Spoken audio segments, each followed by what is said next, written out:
Of course, there is an alternative that's well tested and used around the world, which is nuclear.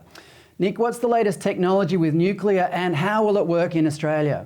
Well, let's hope it works in Australia. Small modular reactors. They're very small units. They can be just the size of a shipping container, but to put them in place, you need a dozen hectares or a little more will put you in place.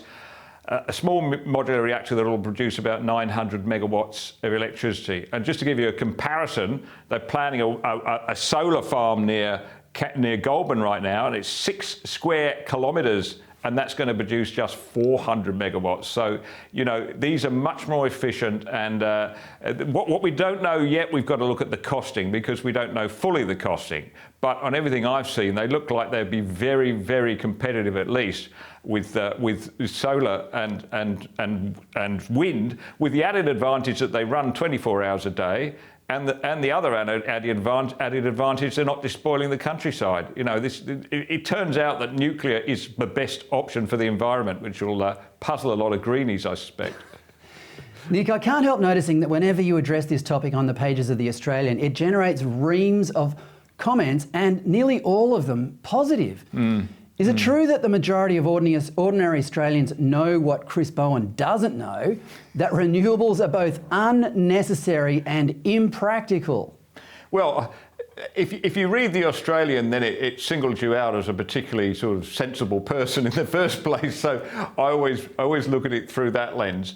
But I think certainly that the scepticism about what Labor have put forward is there.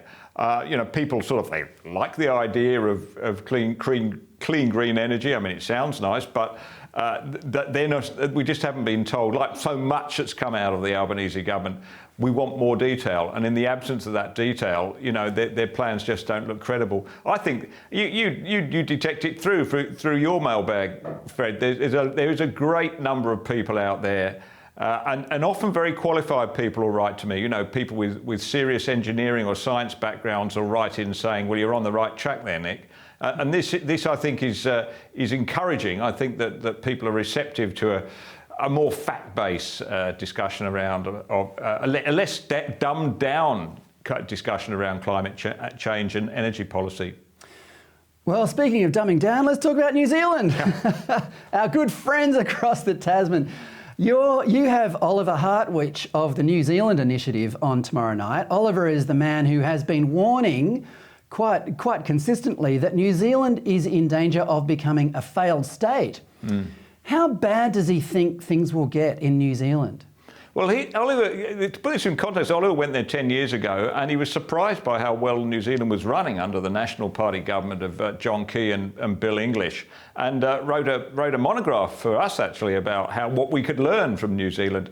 But since Ardern's been in place, particularly since COVID, she's just got crackers, and she's had all these great promises about housing. They were going to create 100,000 affordable homes. I think at the last count they've created 6,000. When it comes to practical policy outcomes, it seems they can do absolutely nothing. What they've spent a lot of time doing, though, and very successfully, is driving that woke agenda on things like Maori rights. And half of the, as I pointed out to Oliver, I struggle to read New Zealand government documents nowadays because they're peppered with Maori words. That what does it mean? The transformation has been incredible.